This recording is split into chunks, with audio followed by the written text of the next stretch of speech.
Assalamualaikum warahmatullahi wabarakatuh.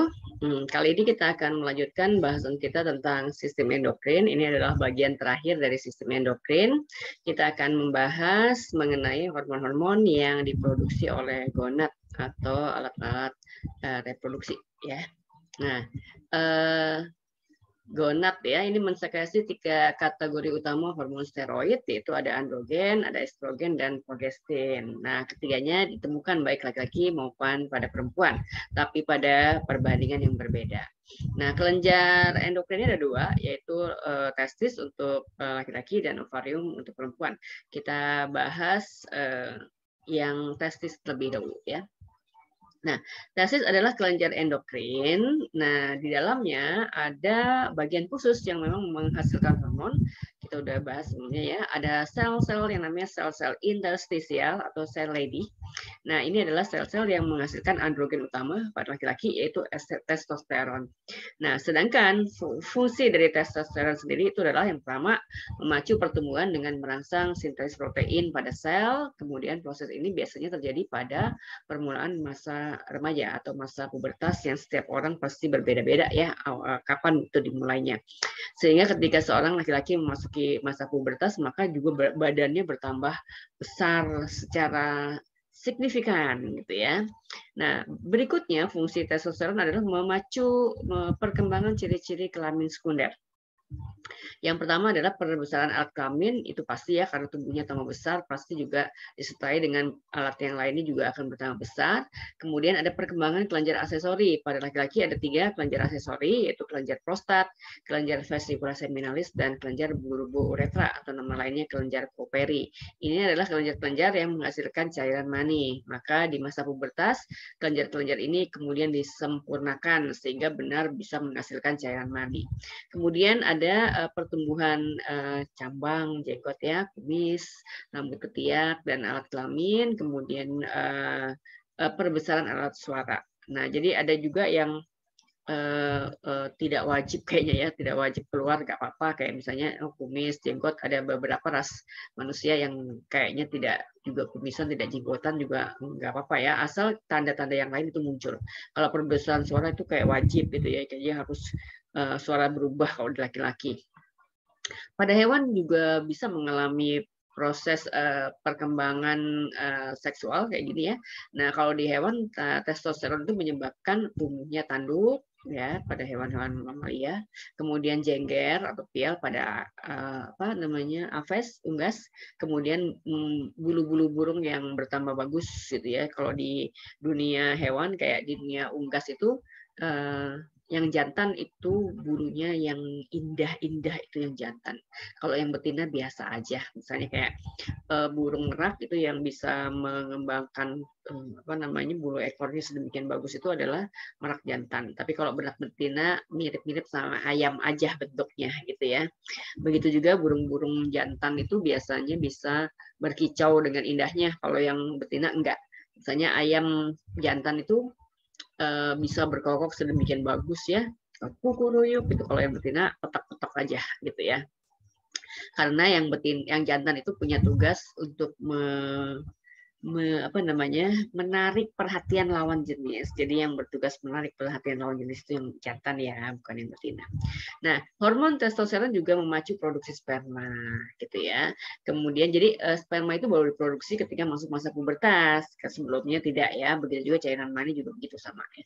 Nah, kemudian juga meningkatkan libido atau meningkatkan gairah seksual dan perkembangan keinginan untuk kawin, itu juga di masa pubertas dimulainya karena hormon testosteronnya sudah aktif diproduksi. Nah, jadi kalau kita lihat sedikit anatominya, nanti akan dibahas lebih lanjut di sistem reproduksi ya. Sekarang bahwa ini adalah testis, ini saluran-salurannya adalah epididymis, ada vas deferens. Nah, di situ ada pembuluh halus yang panjang sekali, sangat panjang. Dia mikroskopis sehingga di packing dengan rapatnya di ruangan-ruangan di dalam testis ini. Nah, saluran panjang itu disebut dengan tubulus seminiferus. Jadi sebenarnya ini adalah bagian yang penting dari testis, di mana produksi sperma dan produksi hormon itu terdapat di situ atau terjadi di situ. Jadi kalau kita potongan melintang dari tubulus seminiferus, ini area yang biru ini adalah tempat produksi sperma, sedangkan di tengahnya adalah lumennya, salurannya. Kemudian yang dindingnya yang kuning ini adalah tempat produksi hormonnya. Nah, ini produksi sperma ini kalau digedein, nah ini spermatogenesis ada di sini, di dindingnya tubulus seminiferus, sedangkan bagian yang kuning kalau kita perbesar yang ini dia. Nah, ini bagian yang kuning ya. Nah, disinilah terjadi proses pembentukan, proses produksi hormon. Nah, karena di sini ada sel-sel interstisialnya ada di sini. Sel Leydig-nya ada di sini. Nah, jadi produksi hormon ada di dindingnya, produksi dinding sebelah luar, produksi sperma ada di dinding sebelah dalam, gitu ya. Nah, kita tahu bahwa produksi testosteron itu juga dikendalikan oleh hipotalamus, juga dikendalikan oleh hipofisis anterior, gitu kan ya. Jadi hipotalamus keluarin GnRH, kemudian menuju pituitari anterior, sehingga pituitari anterior keluarin hormon FSH dan LH-nya. Nah, kemudian hormon FSH-nya untuk produksi sperma, sedangkan hormon LH-nya kemudian ke sel interstisial atau sel Leydig untuk memproduksi testosteronnya, gitu ya. Nah, itu adalah testis yang produksi utamanya adalah hormon testosteron. Nah, jadi kalau kemudian testis itu dibuang atau dikastrasi atau dikebiri pada hewan-hewan peliharaan yang di rumah kayak kucing, anjing itu sering dilakukan ya oleh manusia ya. Jadi dikebiri, dikastrasi gitu ya. Kalau proses kastrasinya atau pengebiriannya itu sebelum dewasa, maka kan tanda kelamin sekundernya memang belum muncul gitu ya. Akhirnya kalau dikastrasi atau dibuang testisnya benar-benar tidak muncul karena testisnya udah nggak ada di masa pubertas ya. Jadi mengakibatkan tidak berkembangnya ciri kelamin sekunder. Jadi suaranya tetap tinggi, tidak berjenggot, alat kelaminnya kecil gitu ya. Ini kalau di hewan-hewan nggak ada muncul tanduk, nggak ada muncul jengger gitu ya, bulu burungnya tidak menjadi indah gitu. Nah, ini dulu sering dilakukan di zaman perbudakan ya, di zaman Nabi itu masih ada perbudakan, budak-budak yang laki-laki itu dikebiri supaya fokus yang dipikir cuma kerja, nggak pengen kawin gitu ya. Nah, itu di zaman perbudakan seperti itu. Jadi banyak orang laki-laki yang kemudian dikebiri gitu ya. Nah, kalau proses pengebirian itu terjadi setelah dewasa, setelah masa pubertas selesai gitu ya, semua tanda kelamin sudah muncul gitu ya, tanda kelamin sekundernya sudah muncul, kayaknya mungkin tidak apa-apa gitu ya. Nah, dikatakan cuma terjadi sedikit kehilangan sifat laki-lakian. Nah, ini kalau di di dunia KB, keluarga berencana, itu ada salah satu metode yang namanya vasektomi. Itu adalah ketika si laki-laki itu dipotong vas deferensnya sehingga sperma tidak bisa mengalir. Kemudian hormonnya juga begitu. Nah, akhirnya kemudian terjadi penghentian produksi sperma, hormonnya juga berhenti produksi gitu ya, atau jadi berkuranglah produksinya, tapi sperma tidak lagi diproduksi. Nah, itu si laki-laki ini ya tetap laki-laki, dia masih bisa berhubungan seksual dengan istrinya. Cuma ketika dia mengeluarkan maninya, mani itu tidak mengandung sperma lagi, sehingga karena tidak mengandung sperma lagi tidak bisa membuahi sel telurnya. Berarti sukses program KB-nya gitu ya. Nah, pada hewan ternak ini sering terjadi kan ya tadi dibuang testisnya, sehingga kemudian dampaknya ke hewan itu adalah dia punya kualitas daging yang lebih baik, dia lebih gemuk gitu ya, lebih gemuk, kemudian lebih jinak. Kenapa lebih jinak? Karena dia nggak punya libido, dia nggak punya gairah seksual. Jadi kalau teman-temannya lagi rebutan betina gitu ya, kalau anjing ada lagi musim kawin kayak gitu berisik banget di komplek gitu ya, dia mah tenang aja gitu ya karena dia nggak punya gairah seksual. Nah, makanan yang dia makan fokus untuk pertumbuhan badannya. Nah, tidak untuk bikin sperma sebagian gitu ya kan, kalau sperma itu kan dibentuk setiap hari sehingga kemudian dari makanan yang dimakan itu juga berpengaruh banget pada produksi sperma. Nah, kalau dia sudah tidak lagi memproduksi sperma, maka seluruh makanannya 100%-nya untuk pertumbuhannya, maka dia bisa lebih dagingnya kualitas lebih baik, kemudian lebih gemuk kayak gitu ya, dan lebih jinak gitu. Nah, itu peranan testis ya sebagai penghasil hormon. Nah, kelenjar reproduksi yang kedua yang pada perempuan adalah ovarium. Nah, ovarium itu di sini. Jadi ini adalah alat reproduksi perempuan bagian dalam. Jadi ini ada ovarium sepasang kiri dan kanan, kemudian ada saluran telurnya, tuba falopi juga kiri dan kanan. Kemudian ini adalah rahimnya, uterusnya. Rahim itu ini sebagian besar, sebagian dibuka ya. Jadi ini ada dindingnya, dinding rahim. Kemudian ini ada lapisan namanya endometrium. Nah, ini juga di permukaan rahim dia, dan di tengahnya adalah ruangan ya. Ruangan tempat pemeliharaan janin kalau lagi hamil gitu ada di sini. Kemudian ini ujungnya leher rahim, cervix. Jadi secara umum biasanya orang sebut bentuknya rahim itu seperti buah pil terbalik gitu ya. Kemudian ini vagina panjang, baru ini lubang keluarnya di sana. Nah, gitu ya kira-kira begitu. Nah, kita lihat dulu ovarium ini. Ovarium 2 sepasang. Dia mengeluarkan 3 macam hormon, yaitu relaksin, estrogen atau steroid estradiol, ini yang utama, sama progesteron. Nah, kita bahas dulu yang pertama, relaksin, sesuai dengan namanya relax gitu ya. Nah, ini fungsinya adalah melonggarkan ligamen pada simfisis pubis. Simfisis pubis adalah ligamen yang menghubungkan 2 tulang pubis di rongga perut bagian bawah ya, ada tulang pubis kan ya. Nah, ini dilonggarkan sehingga kalau perempuan itu masuk masa pubertas, dia panggulnya itu bertambah luas, bertambah lebar gitu ya. Nah, itu kan gunanya untuk mempersiapkan organ-organ yang lain. Kayak nanti misalnya dia hamil, maka kan kalau hamil kan bayinya dari sini. Makin gede hamilnya, ini kan wadahnya bayi. Wadahnya pasti juga lebih gede daripada bayinya kan ya. Sehingga dia perlu ruangan yang lebih luas di area panggulnya. Maka kemudian hormon relaksin ini sudah mempersiapkannya dengan melebarkan panggul hormon ini gitu ya. Oke. Kemudian hormon yang kedua, estrogen atau steroid estradiol. Ini adalah hormon utama pada perempuan, diproduksi oleh sel folikel gitu ya, yang dirangsang oleh FSH. F-nya kan folikel ya, follicle stimulating hormone, dan LH. Ini sudah dibahas waktu kita belajar tentang pituitari anterior. Oke ya. Fungsinya estrogen seperti testosteron ya, dia setara dengan testosteron, mengatur dan mengontrol perubahan tubuh saat pubertas. Jadi ketika masuk masa pubertas, maka hormon ini mengadakan perubahan-perubahan pada tubuh si perempuan itu. Melebarkan panggul, tadi ya ada relaksin, ada juga estrogen. Maka beneran panggulnya bisa bertambah lebar, kemudian terjadi perkembangan payudara, payudaranya mulai tumbuh, kemudian alat-alat reproduksi yang lain juga disempurnakan, disiapkan, uterus, vagina, dan alat-alat reproduksi bagian luar disiapkan, suara berubah sedikit. Jadi tidak seperti laki-laki ya, suaranya benar-benar berubah. Nah, kalau di perempuan perubahannya tidak terlalu banyak. Walaupun ada yang banyak juga sih ya. Tapi ini juga bukan tanda kelamin sekunder wajib ya di perempuan. Jadi kalau perempuan dewasa ada yang suaranya masih cempreng-cempreng kayak anak-anak itu nggak dianggap kenapa-kenapa gitu ya. Kalau di laki-laki kan wajib ya.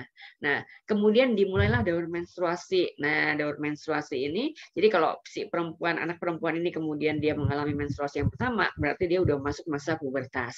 Berarti semua ini kemudian mulai disiapkan ya, sudah mulai disiapkan. Tubuhnya sudah mengalami perubahan-perubahan gitu ya.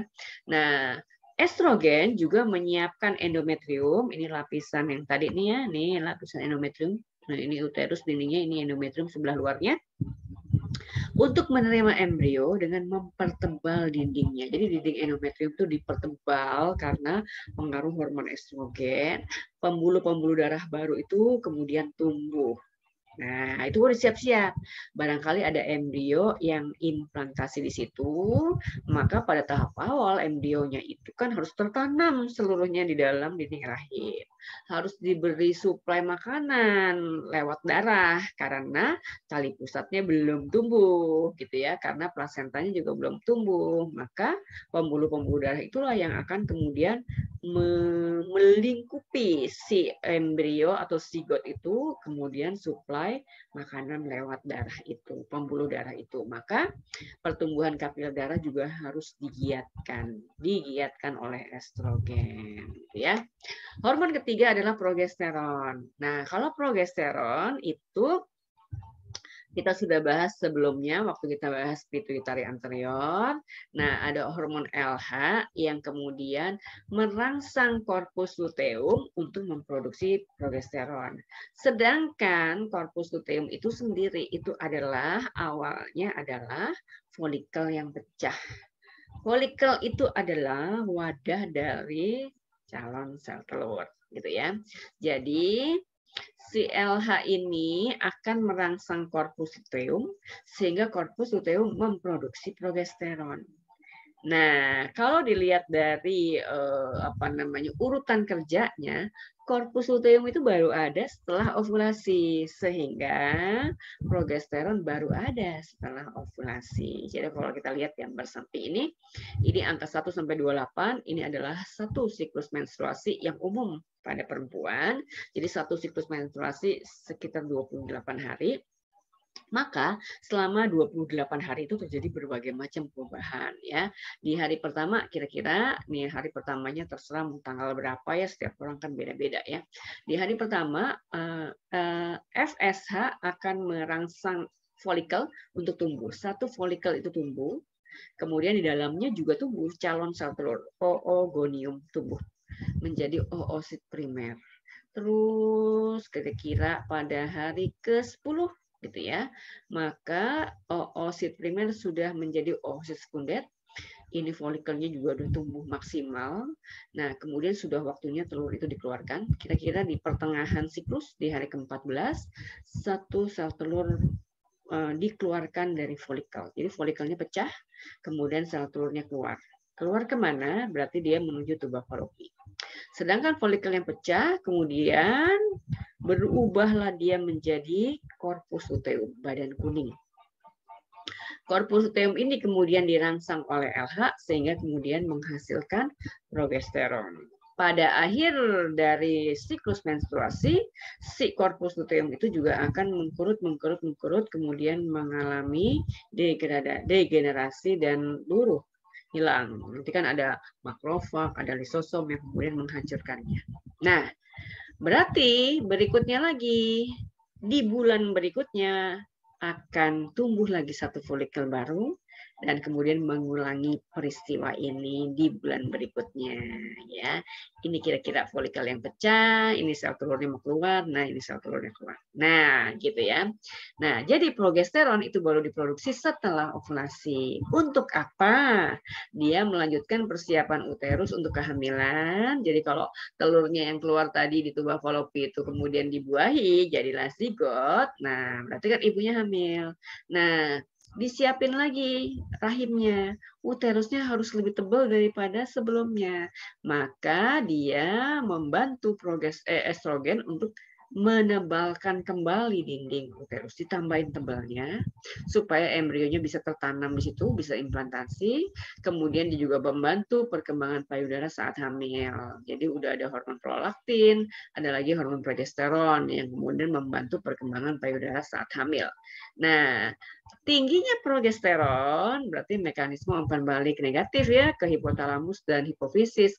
Nah, akhirnya GNRH turun, PFSH turun, dan folikel baru dihambat perkembangannya karena FSH-nya tidak cukup menstimulasi folikel, gitu ya. Jadi selama kehamilan tidak ada folikel baru yang tumbuh. Nah, selama kehamilan tidak ada sel telur baru yang tumbuh, gitu ya. Jadi hamilnya satu aja bayinya selama 9 bulan, ya, karena nggak ada sel telur baru yang tumbuh. Nanti kalau ada sel telur baru yang tumbuh dibuahi lagi ada sel telur kedua yang tumbuh jadi zigot, gitu ya. Jadi mekanisme umpan baliknya menyebabkan tidak ada folikel baru yang tumbuh. Oke. Jadi mekanisme umpan baliknya GNRH dikeluarkan oleh hipotalamus menuju pituitari anterior, dia keluarin FSH dan LH. FSH-nya merangsang FSH dan LH merangsang tumbuhnya satu folikel baru sampai dia matang, kemudian ovulasi.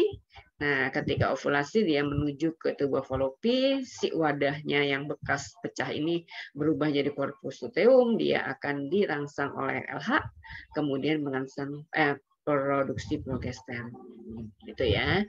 Jadi progesteron itu produksinya setelah ovulasi. Nah, 28 hari selama fase atau siklus menstruasi itu kita bisa membaginya menjadi 4 fase, yaitu fase menstruasi, fase praovulasi, sebelum ovulasi, dan fase ovulasi dan pasca ovulasi.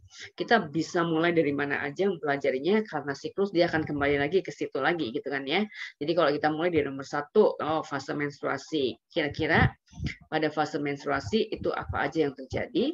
Nah, ketika ada telur yang matang tapi tidak dibuahi, maka sel telur itu akan mati, ya.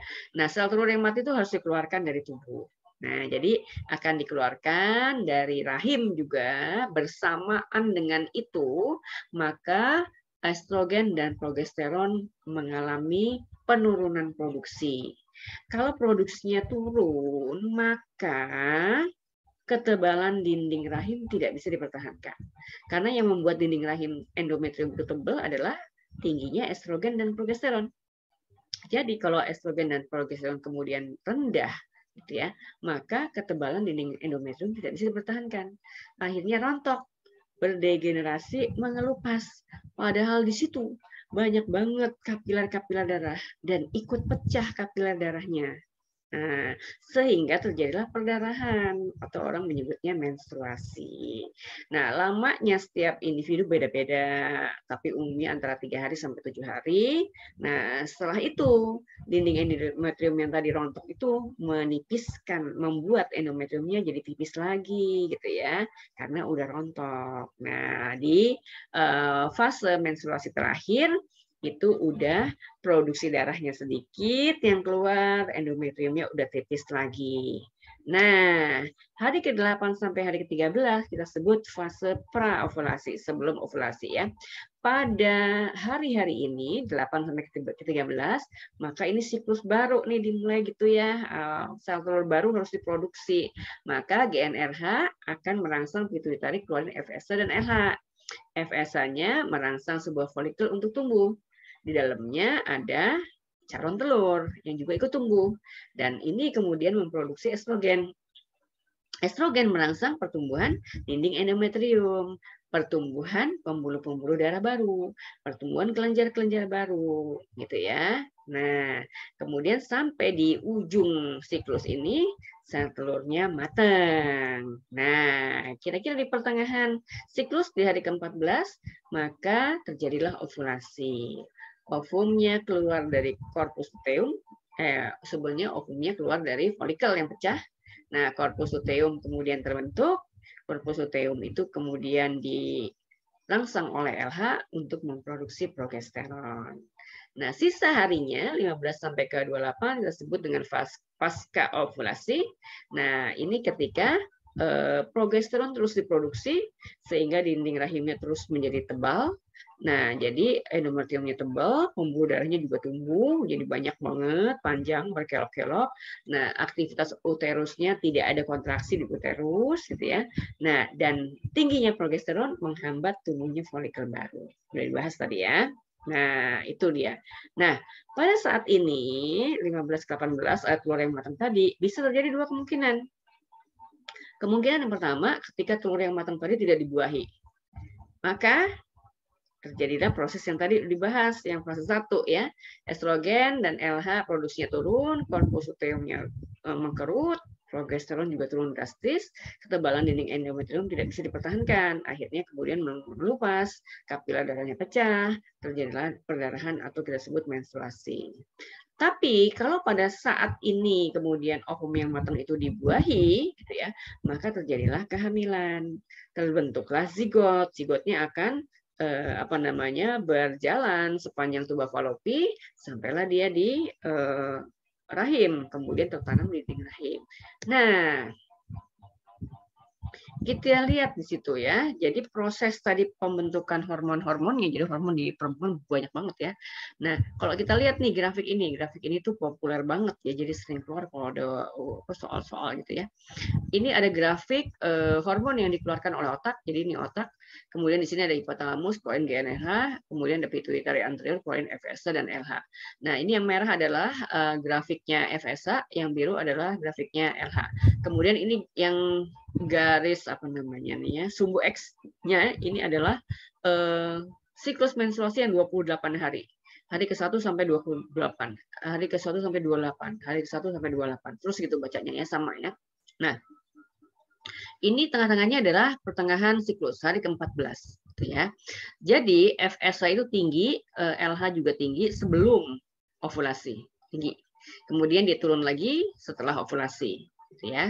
Seiring dengan tingginya dia, maka kemudian terjadilah pertumbuhan di dalam ovarium. Jadi ini keadaan di ovarium, ini ketika di hari pertama dan seterusnya ini satu folikel tumbuh, dan di hari ke-14 kemudian ovulasi. Nah, ini pertumbuhan folikel dipacu oleh FSH dan LH, gitu ya. FSH dan LH juga menyebabkan ovarium keluarin hormon-hormonnya. Nah, ini hormon estrogen yang biru muda dan progesteron yang biru tua. Nah, sebelum ovulasi, ketika FSH dan LH tinggi, maka estrogen juga akan tinggi. Gitu ya. Nah, setelah ovulasi, jadi tinggi menyebabkan ovulasi. Gitu ya. Nah, setelah ovulasi, estrogen turun dulu dikit, kemudian naik lagi, gitu ya. Tapi progesteron karena dia diproduksi oleh korpus luteum yang distimulasi oleh LH, maka kemudian progesteron memang baru tinggi setelah ovulasi. Tinggi sekali, tingginya dua hormon ini kemudian linear dengan tebalnya dinding rahim. Jadi ini rahim. Nah, ini rahim ya, ini rahim, keadaan di rahim. Nah, jadi setelah ovulasi, jadi sebelum ovulasi ketika dia estrogennya tinggi, dia juga tebal ya. Nah, kemudian ada progesteron, jadi dia ada tambahan lagi hormon yang mempertebal kembali dinding rahim dan pembuluh-pembuluh darahnya tumbuh lebih banyak. Oke. Nah, kalau nggak ada yang membuahi, maka estrogen progesteron turun. Ketika turun, maka ketebalan dinding rahim tidak bisa dipertahankan. Maka fase ini sampai ke sini itu adalah fase menstruasi. Gitu ya. Nah, biasanya dalam satu grafik grafik ini B dan D itu dijadiin satu. Jadi dalam satu grafik itu ada 4 hormon. Nah, kamu bisa ingat-ingat ya, mana FSH, mana LH, mana estrogen, mana progesteron ya. FSH itu tinggi banget sebelum ovulasi. LH juga cukup tinggi, tapi kalau estrogen dia emang benar tingginya tuh lebih tinggi daripada LH ya sebelum ovulasi. Tapi kalau progesteron itu tingginya setelah ovulasi, gitu ya. Perhatikan grafik ini, gitu ya. Ini juga sama bacanya ya. Nah, ini saat menstruasi, kemudian ini mulai tebal, ini ovulasi, perkiraan ovulasi karena kita juga nggak tahu apakah benar di hari ke-14 atau jadi ada jaga-jaga sebelumnya dan sesudahnya gitu ya. Ini orang sebutnya masa subur. Nah, ini kemudian setelah atau pasca ovulasi, nah kemudian dia kembali lagi ke siklus awalnya lagi gitu ya. Nah, tadi ngomong-ngomong ketika si ibu itu hamil, maka hormonnya ada beda lagi gitu ya. Hormon kehamilan. Nah, ini minggu-minggu pertama ketika si zigot itu kemudian terbentuk, maka pada zigot itu kita tahu pada fase blastula ada bagian luar outer dan inner cell. Innernya itu akan menjadi bayinya, outernya itu akan jadi wadahnya atau jadi plasentanya, jadi ari-arinya lah orang Indonesia sering bilang begitu ya. Nah, sel bagian luar itu namanya tropoblas. Nah, tropoblas ini kemudian menghasilkan hormon namanya HCG, human chorionic gonadotropin, atau gonadotropin chorion. Nah, hormon ini diproduksi oleh bagiannya zigot karena dia blastulanya gitu ya. Nah, jadi kalau ada hormon ini berarti ada zigot. Kalau ada hormon ini berarti hamil ibunya gitu ya. Maka keberadaan hormon ini kemudian bisa dideteksi oleh ibu di urinnya ibu. Maka kemudian kalau ibu ini mau tahu di awal-awal apakah dia hamil atau enggak, misalnya, oh kok bulan ini tidak menstruasi ya, kenapa gitu kan ya. Maka kemudian si ibu ini bisa mengeceknya lewat urinnya. Jadi dia bisa beli alat di apotek gitu ya, test pack namanya. Maka di test pack itu kemudian dikasih urinnya ibu. Nah, kemudian beberapa saat kemudian akan muncul tanda positif kalau dia hamil, akan muncul tanda negatif kalau dia tidak hamil gitu ya. Kalau tanda positif itu artinya di urin ibu itu ada HCG. Tadi ingat ya, kalau ada HCG di urin ibu berarti ada zigot. Kalau ada zigot berarti ibunya hamil, gitu ya. Nah, sayangnya hormon ini cuma ada di minggu-minggu pertama. Nah, berarti kalau hamilnya udah gede, udah umur 3 bulan, 4 bulan, dan seterusnya, maka hormon ini nggak ada. Jadi kalau hormon ini nggak ada, ketika ibu tuh hamilnya udah besar, kemudian dia tes urin, tes pack, pakai tes pack, ya hasilnya negatif. Tapi tidak berarti dia tidak hamil, karena tidak ada hormon HCG-nya, jangan salah nanti ya. Jadi hormon ini cuma berlaku di minggu-minggu pertama aja, gitu ya. Nah, apa gunanya hormon ini? Hormon ini fungsinya sama dengan FSH dan LH. Tapi sekresinya tidak dihambat oleh tingginya estrogen dan progesteron. Kan kita tahu kalau estrogen dan progesteron tinggi itu umpan balik negatif. GnRH rendah, FSH dan LH rendah. Kalau FSH dan LH rendah, estrogen tidak diproduksi, gitu kan ya. Nah, padahal estrogen berguna banget sama progesteron untuk mempertahankan dinding rahim tetap tebal supaya janinnya bisa nempel dengan aman, gitu ya. Kalau kemudian estrogen dan progesteron rendah, rontok itu, degenerasi itu endometriumnya, pembuluh darahnya pada pecah, bisa keguguran. Supaya itu terjadi, jadi dia mekanisme homeostasisnya dikacaukan dulu ya. Jadi HCG ini muncul supaya tingginya estrogen dan progesteron itu tetap ada. Jadi fungsinya dia sama FSH dan LH, jadi tetap membuat si ovarium itu menghasilkan estrogen dan progesteron. Gitu ya. Nah, kemudian LH dan LPH itu juga mempertahankan korpus uterus untuk tetap memproduksi progesteron. Jadi progesteron tetap tinggi, gitu ya. Nah, tapi cuma di awal-awal minggu-minggu pertama doang. Nah, kalau mulai minggu ke-16, supaya estrogen dan progesteron tetap tinggi, maka plasenta itu kayak ari-arinya itu juga menghasilkan hormon. Ada progesteron, ada estrogen, ada laktogen. Nah, laktogen plasenta ini untuk mempersiapkan payudara ibu supaya bisa menghasilkan susu nantinya. Jadi dia membuat kelenjar mamanya berkembang, ya. Nah, jadi pada minggu-minggu seterusnya itu kadar progesteron dan estrogen naik terus karena bayinya makin besar. Kalau bayinya makin besar, dia harus makin kuat menempel di dinding rahim kan ya. Maka estrogen dan progesteronnya harus tinggi, makin tinggi. Nah, ini mencapai puncaknya sebelum melahirkan. Jadi sebelum melahirkan itu dia masih tinggi, setelah itu dia turun drastis. Kalau bayinya mau lahir tetap estrogen progesteron tetap tinggi, nanti nggak lahir gitu kan ya, tetap dia nempel terus di dinding rahim.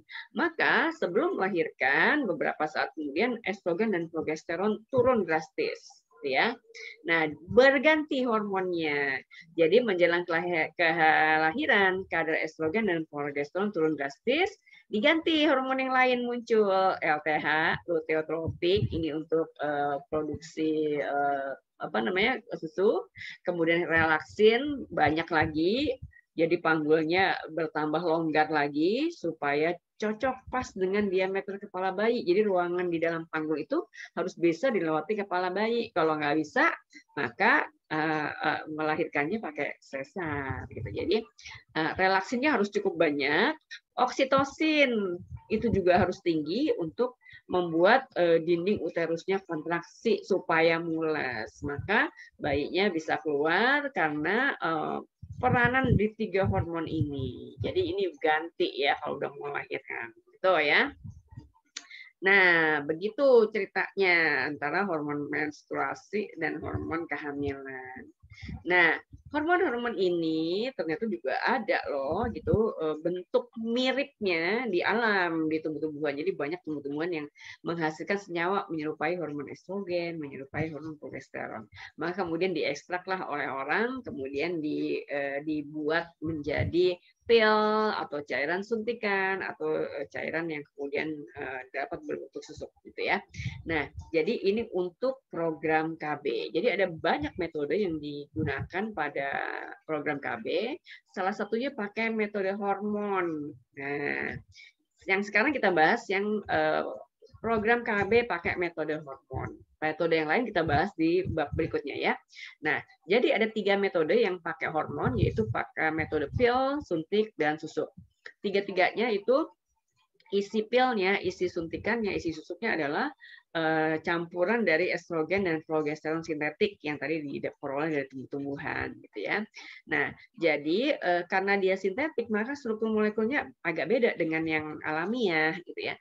Tapi ini ada keuntungannya. Yang sintetik ini diuraikan oleh tubuh dalam waktu yang lebih lambat. Nah, sehingga bisa bertahan lama di dalam tubuh kita, itu keuntungannya. Nah, kalau si ibu ini mengkonsumsi salah satu dari bahan ini, maka otomatis kadar estrogen dan progesteron dalam tubuh ibu tinggi terus kan ya. Jadi dia juga mengacaukan mekanisme homeostasis ya. Nah, sehingga umpan balik negatif ke hipotalamus, GnRH, FSH, LH jadi rendah. Kalau dia rendah, maka tidak ada folikel yang tumbuh, tidak ada ovulasi, tidak ada penebalan dinding endometrium, gitu ya.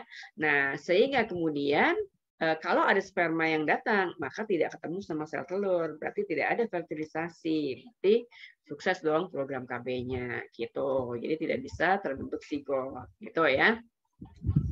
Nah, ini bentuk pilnya. Nah, ini pilnya begini. Ini isinya 30 karena satu strip itu isinya 30 untuk 1 bulan, kebutuhan 1 bulan. Di situ ada warna yang berbeda-beda. Nih ada yang putih, ada yang di warna hijau, ada yang pink gitu ya. Nah, biasanya dimulai dari sini. Jadi si ibu ini hari pertama dia mengkonsumsi pil, dia minum yang ini.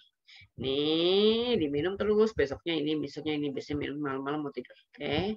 Nah, sampai di yang putih. Nah, kalau yang putih sampai yang putih ini biasanya dia menstruasi. Gitu ya.